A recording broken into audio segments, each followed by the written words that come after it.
Hey guys and girls, Bored now back with you. On this video I will be talking about from Season 2, Episode 7, Belly of the Beast is the title. Full spoilers as always, and getting into the back half of the season now, or I'm in the back half of the season. Following on from a really dramatic, tense episode last time, this is a solid episode, a nice little follow on to that for the most part. So I'll dive straight in with the stuff with the Boyd stuff and the creature which was killed at the end of the last episode, and they used that to transfer the blood over to Ellis. Like, Boyd was comfortable, then he could then pass the blood gracefully, and Ellis is kind of checked out in this episode, but they take him to the house and Fatima's like looking after him, things like that. But the focus then becomes this idea that Boyd has, and also Christy wants to do it, which is they're waiting overnight to make sure the creature's definitely dead, and once the morning comes and they're convinced it is dead, they have this idea to bring it inside to experiment on it. And one thing I really like for the Christie character is that it's her who wants to do this. Along with Boyd, she's really pushing for it. So that definitely opens up a nice side to the character, which you wouldn't necessarily think she would want to. Like, you might have thought she would be erring on the side of the caution and not wanting to bring it in, but there's some sense to it, like her being a medical person and that, then maybe there's curiosity there. But the way they explain it in the episode is they sort of think if we experiment on this creature, we can maybe get answers, we can learn more about them, and we can maybe use like their DNA or what's inside this creature to help treat us maybe, or just to learn more about them.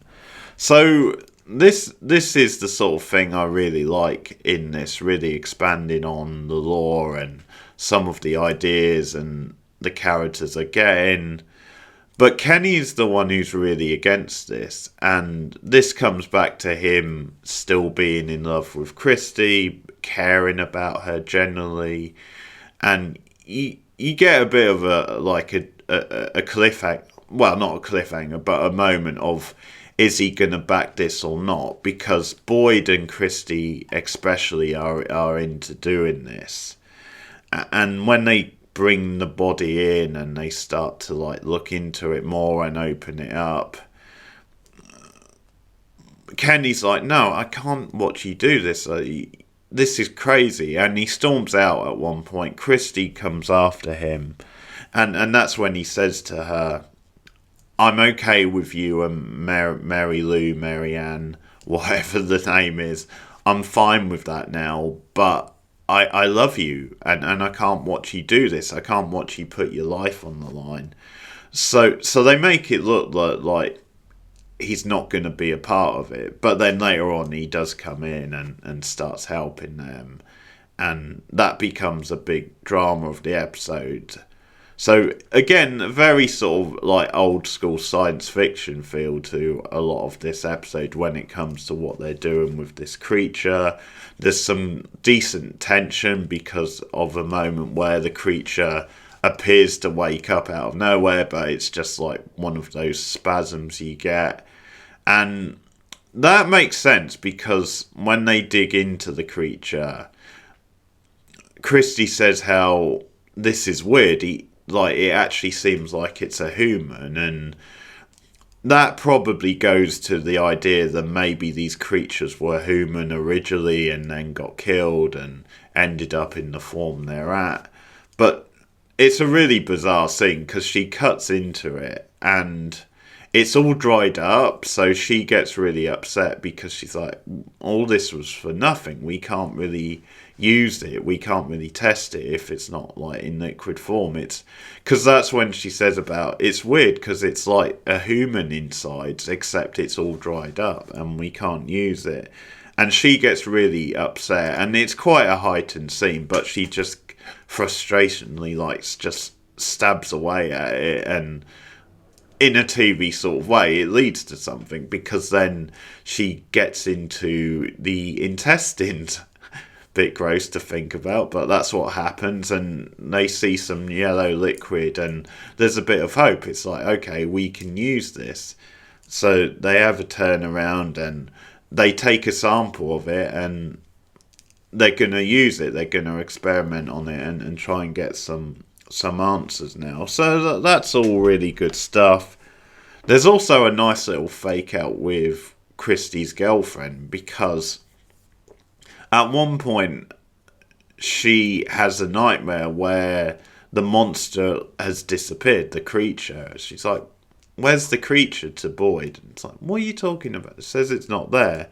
And like the creature suddenly appears and it's heading towards them, and Boyd is shooting and he can't kill it. And at first, like, you're thinking, well, this is real, but then it turns out it's in her head, and we start getting more like things with characters in this episode where they maybe are starting to have similar experiences to Boyd, but that turns out to be a nightmare. And by the end of this episode, like, Mary Lou and Christy are really back on strong footing, because Christy is like supporting her and there for her, and yeah, so they're pretty tight again at the end of this episode. But that's a good sort of thing that's going on. And there's some other solid things going on around the town. So Donna decides to lock idiot Dale in his room after what he did in the last episode, and he sort of shows a little bit of remorse. He's like, well, I didn't mean it, got out of hand. Ellis is a good kid and all that, but yeah. Again, Donna can be up and down as a character. Sometimes I find her too frustrating, but I do like that she makes this choice to lock Dale in his room, because that's what he deserves. And again, it's this idea of having some rules.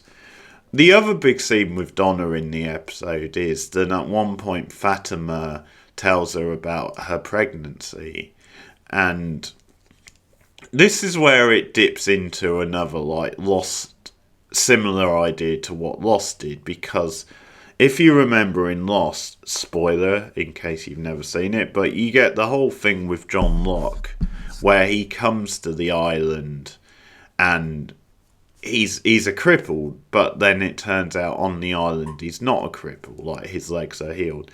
In fact, there is like a pregnancy like storyline which is similar, where it, so that's even more fitting, but it appears as though a character in Lost who seemingly couldn't have a child before, or like seemingly wasn't pregnant before the island suddenly is, that kind of thing. So this is similar, because Fatima tells Donna that she was told previously she couldn't have kids, and Donna kind of just laughs it away and's like all positive. And her reasoning is, with all the fucked up shit that's been happening to us, you want to really drill down on this. It's like, no, be happy. Like, it's a miracle. And again, that goes back to some of the religious like themes of the show. But yeah, she's happy for Fatima. It's like, yeah, be happy. And there's a little bit of lingering drama, because there's quite a few people, but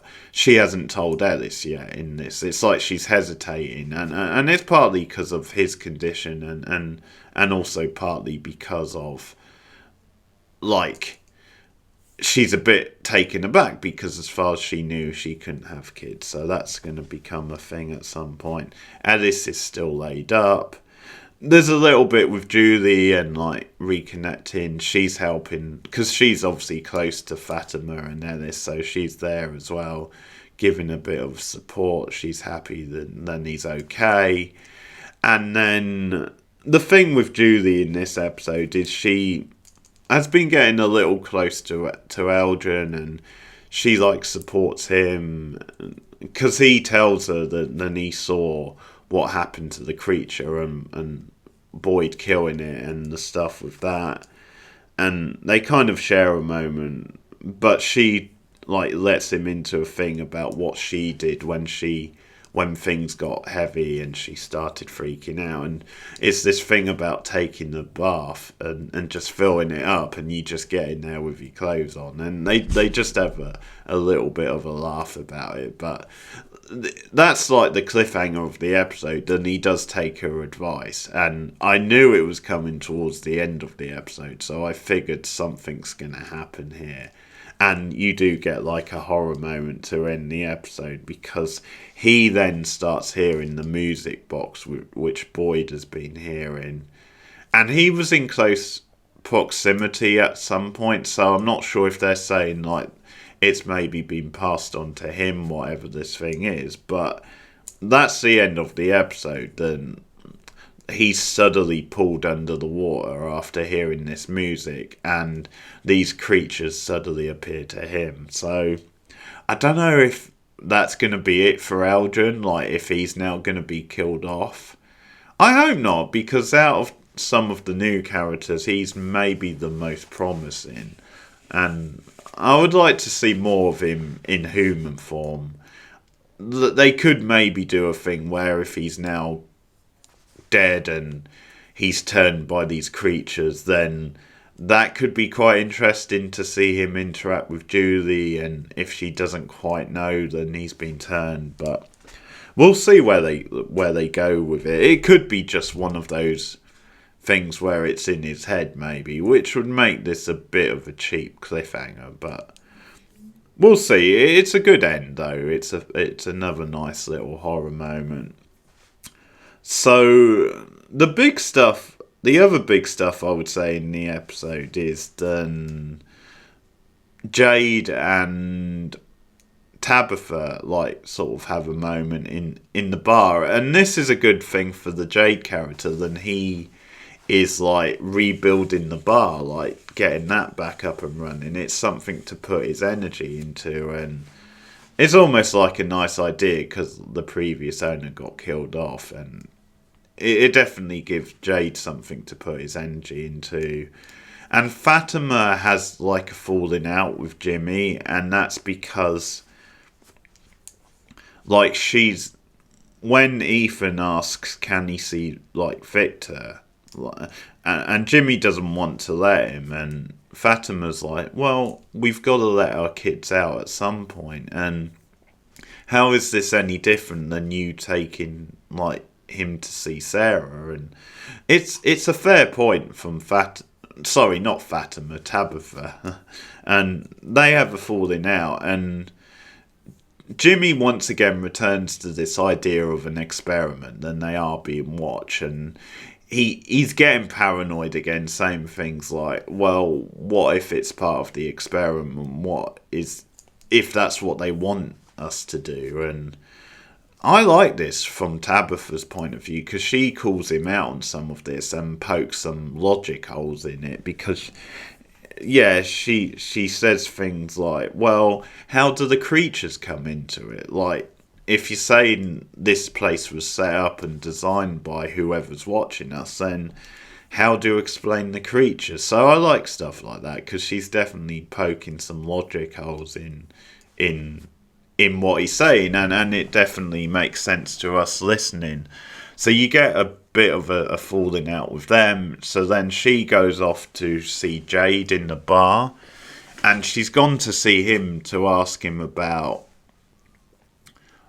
like, why weren't you freaked out? Why weren't you surprised to see me in the woods like that when I was passed out in a couple of episodes ago? And Jade eventually says, because it happened to me early on. And he says Jimmy found me unconscious, which that's back in season 1. And that's another thing where Tabitha could be pissed with Jimmy later on just because he didn't tell her about that. But you get a nice scene with these two characters who haven't always gotten on.